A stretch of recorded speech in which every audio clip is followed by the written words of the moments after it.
All right, so I usually play and compose my own original tracks using real and virtual instruments, and rarely do I use pre-existing loops as the centerpiece or the framework for my track. But, you know, I'm also part of this producer community called Producer Mastery. It's run by Raya, real good place for like-minded individuals. I'll put a link down below for Producer Mastery if you're interested in it. But anyway, back to the story. On a weekly basis or so, Raya puts together these sample flip challenges. And like I said, sampling really usually not my thing. But I say, you know, why not? I'll participate. However, he did something unique this time, really unique. And I was like, how am I supposed to flip this? Let's take a listen to the sample he gave us to flip.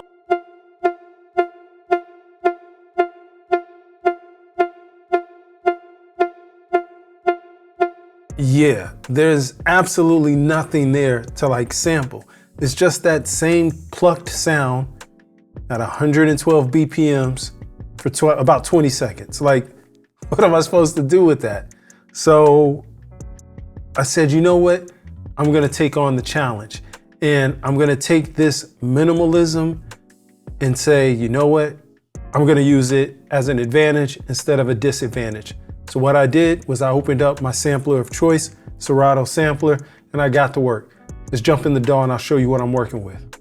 So the first thing I did was I just chopped up the sample. You can see the chops there. And you can see for each one, here I'm just gonna click on these. You can see that they're each pitched down or pitched to the corresponding key. So the original pitch was F. So if I hit the F, and if I hit, you know, the C down there, you see that it's been key shifted down by 5, so on and so forth. If I go to the C above, you see it's key shifted up by 7. But the great thing about Serato Sample is that it is tempo sync. So I know that I can use this as just like a pulsing pad since I've already mapped the pitches across, and I'm like, I can use this as a key part. All right, if I didn't say earlier, this is an Amapiano type of sample, so it's like at 112 BPMs. I want to flip it into soul. So of course, I'm going to change my BPMs down to like 85 to get that mid-tempo groove. And then what I did was I played in something to, you know, make chords out of what we had here. All right, so I got everything chopped up, but I do want to process it because I don't want it to have that clean, pristine sound that it originally had. So what I did was I opened Digitalis, I used this Wobble Town preset, then I used Cymatics Memory to give it even more movement. Then I compressed it just to make sure that the levels were somewhat consistent. Last thing I did just to give it a little bit more space and width is I used this chorus from the June 6th from Arturia. All right, now that I had all my processing done and my sound design, I was ready to go ahead and put in a composition. My composition was gonna be based around the G minor key. I'll put the chords up. Let me play for you what I got here. Take a listen.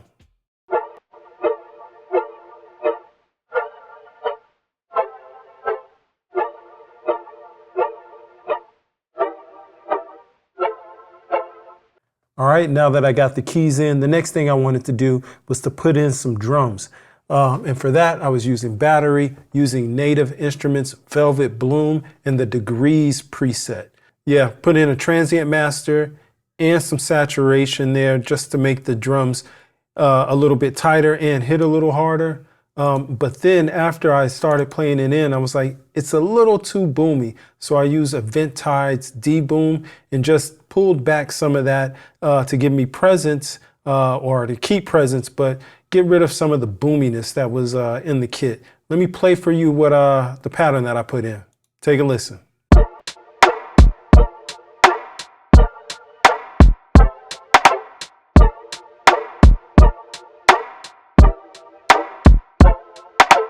Hey man, if you made it this far, do me a favor.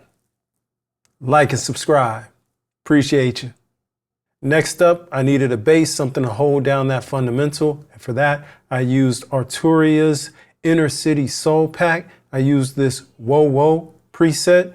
Kind of came out nice. Again, everything was revolving around that G minor, excuse me. Let me go ahead and show you what I played in. Take a listen. Oh, the other thing that this patch had, which is crazy now that I'm looking at it, it has aftertouch. And you'll see here down where I put in the aftertouch here, that's kind of high. It just adds in extra distortion. So listen for those notes compared to the other notes to see where you can hear the aftertouch kicking in. Let's take a listen.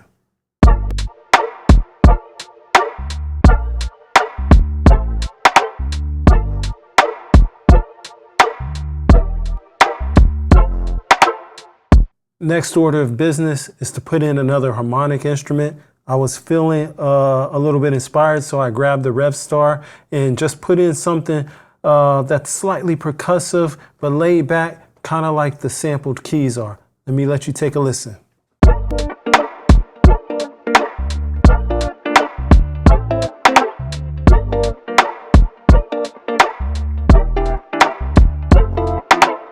All right, that sounded good, but I know I want to put in a little more guitar, and I wanted to put something in that added even more rhythm. So I knew I wanted to double it, pan something left and right. So I took the Rev Star, played another line, and then I brought my Fender Strat and played and doubled that line and just butterflied it left and right. Let me let you hear that.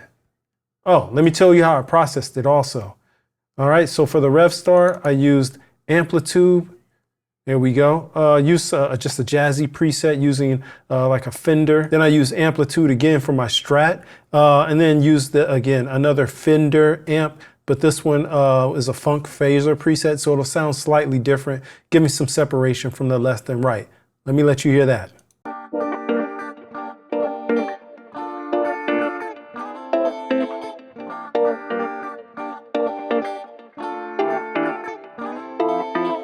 Last instrument I wanted to put in was a Stage 73 Rhodes by Arturia using the Butterfly Effect preset.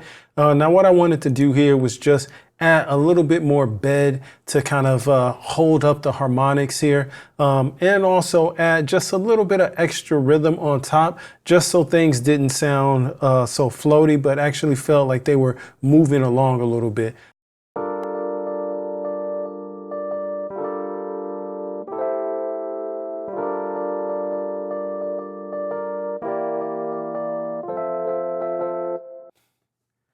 All right, the next thing that I wanted to add was some vocals.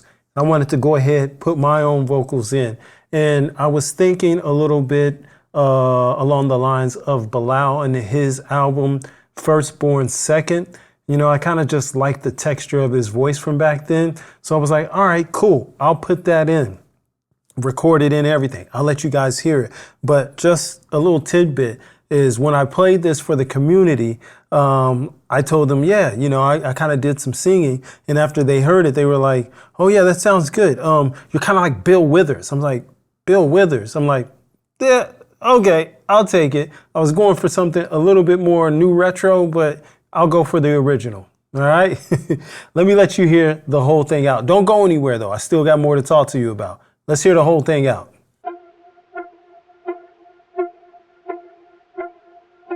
TCM. They say time heals all wounds. Well, I hope that time hurry up and get here soon. I need to move on. I've been here way too long. I need you to come and take this pain away. Bring blue skies and chase away the gray. I don't need another day like this. I'm looking for happiness. All right, so I guess the moral of the story is don't shy away from a challenge. It could be the creative inspiration that you're looking for to make your next hit. All right. However, if you're looking for more 90s style, traditional sampling, you should check out this video here.